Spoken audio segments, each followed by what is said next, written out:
I'm Paul Beljan. I'm a pediatric neuropsychologist from Scottsdale, Arizona. I do a lot in gifted intelligence, learning disorders within gifted kids that are incorrectly diagnosed, or where diagnoses are rendered completely illogically to them without support. I do a lot with executive functioning and attention. Aside from gifted, one of my main interests is fetal drug and alcohol exposure. I think that's fascinating. And just neuropsych in general, yeah. The difference between a 130, 145 IQ plus is, one, there's at least a standard deviation higher, which is statistically significant. Those people that have that higher IQ tend to fall into two main categories, from what I understand, that either they are very approachable, very engaged people, a lot of EQ, emotional intelligence, and then there are those who are just out in the ether a little more. It might be seen as more quirky. The people that I understand to have the first kind, where they're very related, is people like Bill Clinton or Jimmy Carter. People that I've met who've met Bill Clinton say that even in a crowded room, if he's talking to you, it feels like he's talking to just you, just very related. Then the others who don't might be what quintessentially might be seen as like Einstein, who didn't have Asperger's or anything like that per se, although a lot of people accuse that. I disagree. But was up in his head. And if you interrupted him when he's in deep thought, he might react a little harshly, but it was just because he was concentrating. It wasn't a bad person. So those people, I think, also just think on a different level. When you meet them, there's a qualitative difference. If you've met a lot of gifted people in your life and you meet these others who are a little further out there, there's just a qualitative difference. I don't know how to put my finger on it. So as to whether or not there are more diagnosing going on in the gifted population versus the non-gifted, I don't know the absolute research on that, but I wouldn't doubt it. Because the thing is that if you're gifted like that, there are certain things that are just simply going to come off different to you. If no one factors in your intellect into those differences, it's very easy to pathologize those differences. If you also take those differences and just simply look at the diagnostic manual, the DSM or the ICD-10, then if you only go on symptoms, yeah, there's a lot of symptoms that fit different disorders. The problem with that, though, is that if you only look at symptom outcome and you don't look at symptom origin, that's when you run the risk of a misdiagnosis. Like, for example, if someone was, raised in a nice household with two parents who weren't drinking and drugging and beating on each other, and you had a lot of hugs and I love yous and full tummy and warm bed to sleep in, why would you possibly be oppositional, right? Why would you be diagnosed that when in reality what might happen is a child will question a teacher's knowledge on something, or they disagree with something, they're opinionated, that looks oppositional, or they see the pointlessness in a particular piece of homework they're assigned. It looks oppositional, but the origin isn't oppositionality. And if you don't factor intellect in when you work with people, you don't know what you're working with, frankly. So I do a lot of IQ testing, and when parents say, well, what do you think about the IQ? It really doesn't matter to me unless it's really high or really low, because those are what make folks look different, and that predisposes misdiagnosing, unfortunately. I think that if you have the right degree that you would be working with people and you have training in gifted, then absolutely. If you don't have training in gifted and you're working with gifted people, you honestly don't know what you're doing. You don't know what you have in front of you. And again, that's where misdiagnosis occurs. One of the problems I have is, I've taught in medical schools, residency programs, and at the time that they're learning medicine, they don't want to hear from a psychologist talking about gifted. The response you get is, does this keep anybody alive? No, then I don't want to hear it. And then you get a call back when they're done with their residency. Yeah, what was that thing you said about gifted? I think I got this gifted kid in my practice doing A, B, or C, right? The other problem is that if you don't factor in this huge part of who that person is, all you can do is draw false conclusions, I think. And then it's just going to be your own biases, your own opinion, not based in science. And if you are, a science practitioner, medicine, psychology, or whatnot, you're totally going against your own field to engage in such behavior. It's frustrating.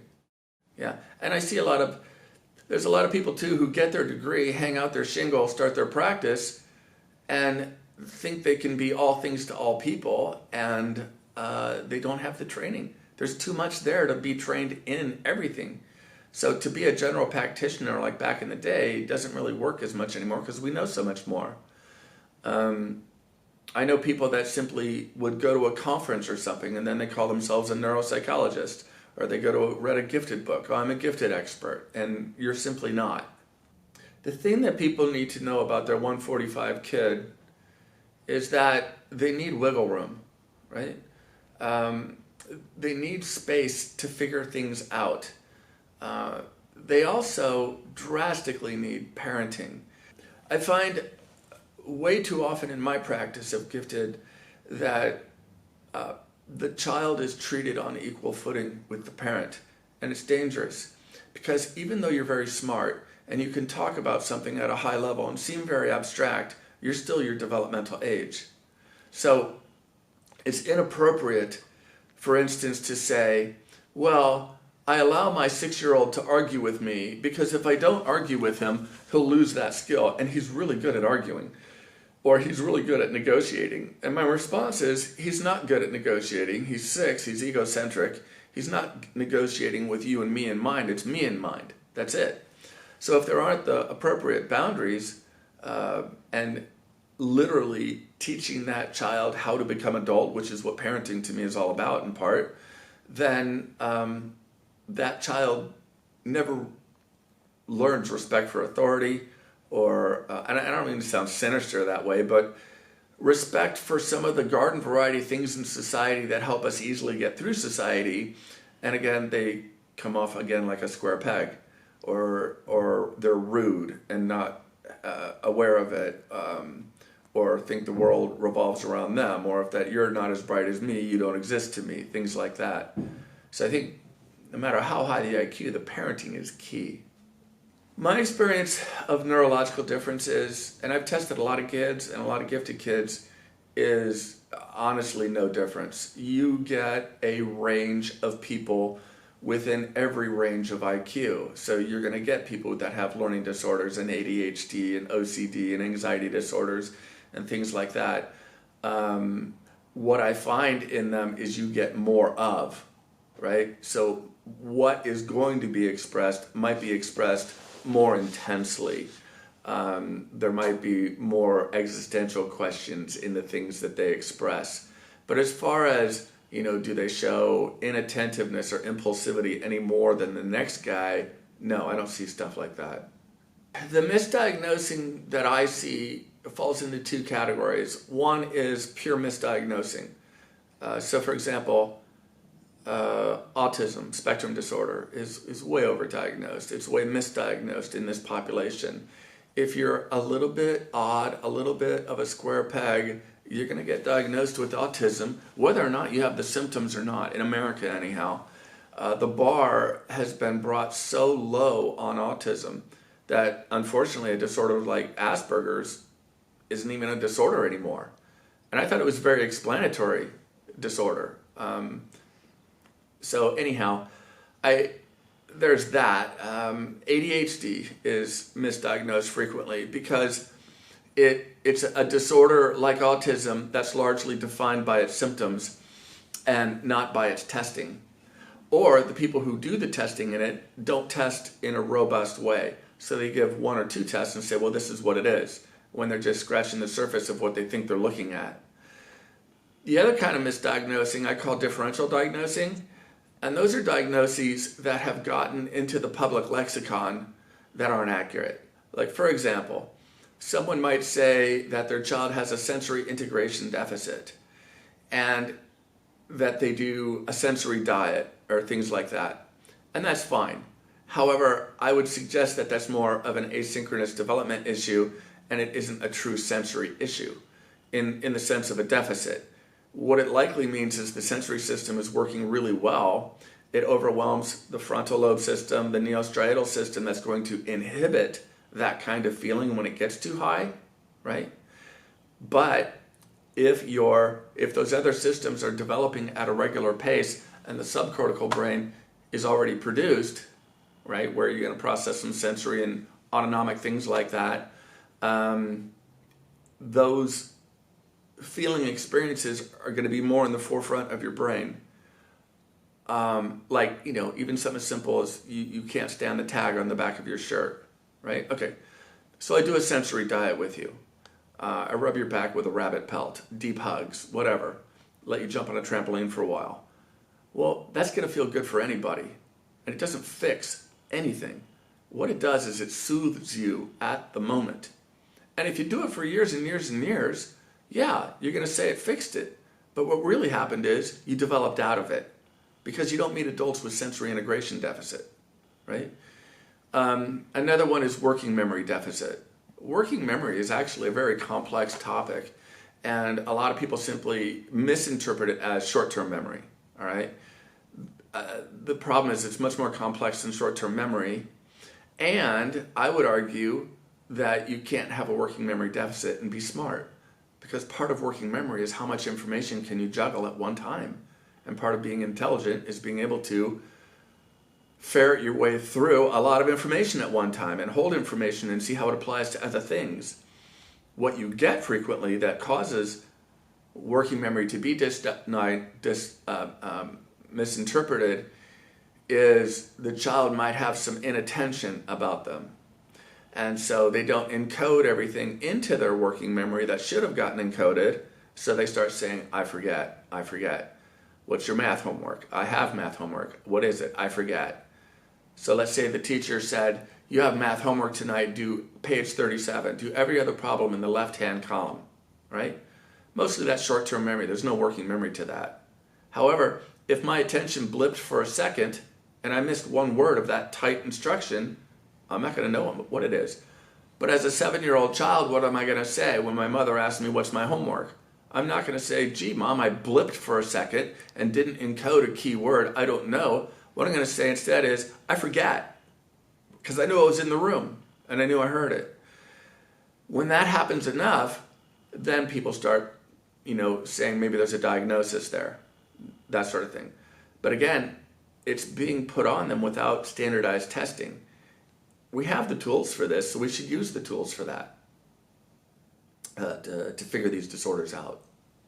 In a way, it's like having a sick child. I've worked with a lot of kids in hospitals that have leukemia or burns or different things. I'm supposed to do pain management. And, the parents are going to be there a lot with the child. And you have to still parent the child even though they're sick and hurting. You get what's called a sick child syndrome if you don't, where the child starts to become very petulant. They get little rewards and gifts for sitting through something that's awful, like a bone marrow aspiration, right? So they develop some inappropriate behaviors. The same thing can happen with highly gifted, that if I don't have a bit of a corral around some of your more extreme behaviors, and I don't parent you through that, and I just forgive it for the sake of giftedness, I'm going to wind up with a person who's not very likable. So I really think the parenting aspect cannot be overlooked. I've had a lot of parents say things like, well, that's just Timmy's giftedness. No, that was pretty rotten what Timmy just did there. And you have to understand that. Not everything is related to their IQ. Character comes first. Your identity comes first. Your IQ is second. Your personhood is first. So I always tell parents that the child has to take responsibility for their IQ, so we don't call them our little Einstein. We talk to children about what you accomplish, the effort you put into things. I would rather have a kid who gets a B, who really busted his butt for that B, versus a kid who got an A and didn't even crack a book open. Other things, I think some of the better books out there still is Guiding the Gifted Child by Jim Webb and Tolan. Excellent book. And the second one that he wrote with Ed Amen is excellent. I think a book like Teen Success by Beatrice Ellier is an excellent book because it is kind of some guideposts on how to think. And I think that's a big thing to develop in a gifted child because they think about so many things that the raw ability of it, if there are some ways to hone that, can keep them from chasing their tail too much. The thing I'm always teaching with parents is the 4 key words is structure, consistency, routine, and accountability. I think are some of the most important key issues.